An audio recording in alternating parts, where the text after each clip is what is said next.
दोस्तों नमस्कार। आज आपका दोस्त जगदीश सांकला एक बार फिर हाजिर हैं एक नया मार्मिक मुद्दा लेकर। जी हाँ दोस्तों, आज मैं जिस मुद्दे पे आपसे चर्चा करने वाला हूँ दोस्तों, ज़रा सोचिएगा कि वो स्थिति हमारे साथ में भी तो नहीं है। जाने अनजाने में हम ऐसी भूल कर बैठते हैं, ऐसी गलती कर बैठते हैं कि हमें अपनी भूल का एहसास ही नहीं हो पाता।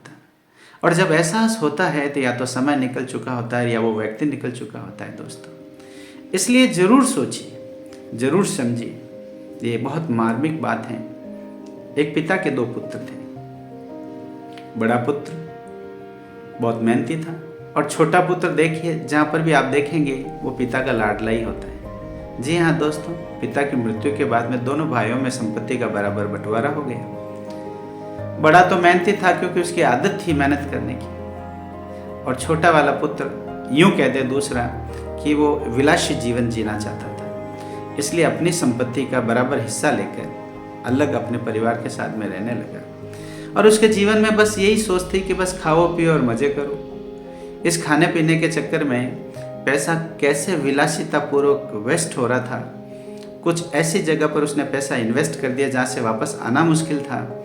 ऐसे करते करते उसके ऊपर खूब कर्जा हो गया। छोटे वाले भाई पे बहुत सारा कर्जा हो गया। अब चूंकि वो गलत रास्ते पे ही चल रहा था तो कर्जा तो होना स्वाभाविक था। दूसरी तरफ वो बड़ा वाला बेटा जो मेहनत कर रहा था, उसके धन में दिन दुनिया रात चौगुनी तरक्की भी हो रही थी। तो छोटे वाले भाई की पत्नी हमेशा बड़े वाले से जलती थी और अपने पति को भड़काती थी, देखो तुम्हारा भाई, एक तुम और एक तुम्हारा भाई। और उसके अगेंस्ट में इतने कान भर दिए कि छोटा वाला बड़े वाले भाई के पास में जाना तो दूर, उससे शक्ल देखना भी पसंद नहीं करता था। यानी वार त्यौहार पर भी वो भाई आपस में नहीं मिलते थे। अब बड़े भाई ने क्या गुनाह कर दिया, ये चीज़ तो उसके छोटे वाले के समझ में ही नहीं आ रही। भाई पिता की संपत्ति का हिस्सा उसने बराबर ले लिया, उसने लुटा लिया, जबकि बड़ा वाला अपने घर परिवार के साथ में बिल्कुल सिस्टमेटिक ढंग से चल रहा था। ये बात छोटे वाले के और उसकी पत्नी के समझ में नहीं आ रही थी। उसकी पत्नी दिन रात उसके कान भरती रहती थी। अब हुआ ये, ऐसे करते करते उसने अपना मकान गिरवी रख दिया। मकान गिरवी रखने से कुछ समय बाद में बैंक वालों ने मकान की कुर्की करनी शुरू की। अब जो मकान गिरवी पड़ा है और बैंक की किस्त इंस्टॉलमेंट नहीं देंगे तो स्वाभाविक है कि वो मकान बिकना ही है, बैंक उसको जब्त करेगी ही। और वो जब्ती का, यूँ कह दीजिए, वो कुर्की का आदेश आ ही गया। जैसे कुर्की का आदेश आया, बड़े वाले भाई के कान में शाम को उसकी पत्नी ने बोला, जी सुन रहे हो, अपने छोटू का मकान कल नीलाम हो रहा है, आप यहाँ बैठे बैठे क्या करते हो? आखिर में वो भी तो अपना बेटा ही है, जाके पूछिए ना कितना कर्ज है, हमारे पास में पैसा पड़ा है, क्या काम आएगा, जाइए ना। और रात भर उसकी पत्नी ने उस आदमी को परेशान किया। छोटा परेशान है, बच्चे घर से बेघर हो जाएंगे, आप जाके बैंक में पता कीजिए कि कितने रुपए का कर्जा है, और कुछ कम पड़ जाए तो मेरे जेवर ले जाना और उसे बेच देना, लेकिन छोटू का मकान नीलाम नहीं होना चाहिए। ये हमारी इज्जत का सवाल है।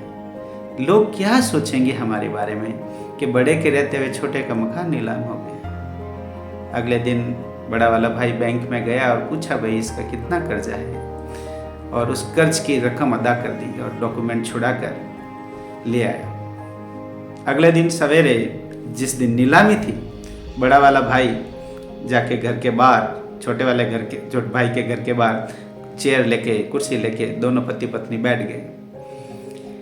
तो छोटे वाले भाई की पत्नी उसको कह रही है, देखो हमारे मकान का नीलामी है, ये तमाशा देखने आ गए तुम्हारे भाई और तुम्हारे भाभी, ऐसे हैं जले पे नमक लगाने आए हैं, इनको धिक्कार है। अब ये देखो हमारे चौक के अंदर बरामदे में चेयर लगा के बैठे हैं, हमारी इज्जत नीलाम हो रही है, इसको देखने। 10 बज गए, 11 बज गए, 12 बज गए, नीलामी करने वाले आए ही नहीं। जो नीलामी लगानी थी बैंक की वो तो आए ही नहीं। इसी अवधि के अंदर छोटे वाले भाई का बच्चा करीबन 1 बजे के आसपास स्कूल से आता है। आते ही अपने बड़े पिताजी को देखता है और वो उसके गले लग जाता है। बोले, पापा आप आ गए, आज तो हमारा मकान जो है बिकने वाला है। उसने कहा, नहीं बेटा, अभी तक तेरा बड़ा पापा जिंदा है, कैसे मकान बिक सकता है बेटा। ये लो पेपर, ले जाओ और अपने पापा को दे दीजिए। जब तक हम बैठे हैं ना, तब तक तुम्हारा मकान कैसे बिक सकता है बेटा, अभी तो हम जिंदा है ना। ये डॉक्यूमेंट ले जाके उसने अपने पिताजी को दिए। छोटे ने जब देखा कि भैया ये पेपर आपके पास कैसे आए, कि बेटा बैंक से हम छुड़ा के ले आए इस पेपर को, कोई तुम्हारा मकान नहीं नीलाम कर सकता। जब तक हम बैठे हैं ना। बड़े वाले को अपनी भूल का एहसास हुआ और जाके अपने भाई के चरणों में गिर पड़ा है। बोले, क्यों रो रहा है तू, गलती तो बच्चों से ही होती है, तूने गलती कर दी, कोई बात नहीं, आज से सही रास्ते पे चलना, अब कोई गलती ना हो इसका ध्यान रखना। उन छोटे दोनों को, पति और पत्नी को अक्ल आई और अपने भाई और भाभी के चरणों में गिरे और उन्हें अपने भूल का पश्चाताप किया। उन्हें एहसास हुआ। दोस्तों, ये बात सत्य है, ये सच है। बड़े हमेशा बड़े होते और अपने ही अपने होते हैं। जो आपके साथ में आज पार्टी करने वाले हैं, जो आपके साथ में खाने और जश्न मनाने वाले हैं, जब आपके ऊपर विपत्ति और आपत्ति आती है, वो सारे किनारे हो जाते हैं। जब आप उनसे कुछ मांगने जाएंगे, एक पैसा भी नहीं देगा। ये सत्य है। इसलिए कभी भी अपनों से बैर नहीं रखें। यदि आपने जाने अनजाने में कोई भूल कर दी है, तो उसको पश्चाताप कीजिए, अपनों के चरणों में जाके बैठ जाइए, अपनों को गले लगा लीजिए। हो सकता कभी ये मौका वापस मिले। ये सत्य बात है दोस्तों।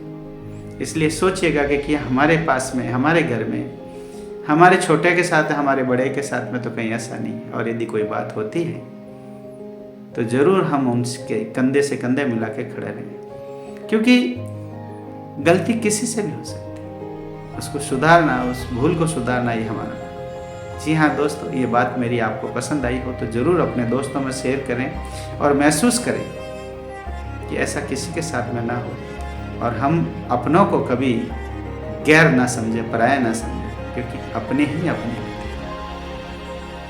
जी नमस्कार। मेरी बात आपको पसंद आई हो तो ज़रूर सब्सक्राइब कीजिए। धन्यवाद।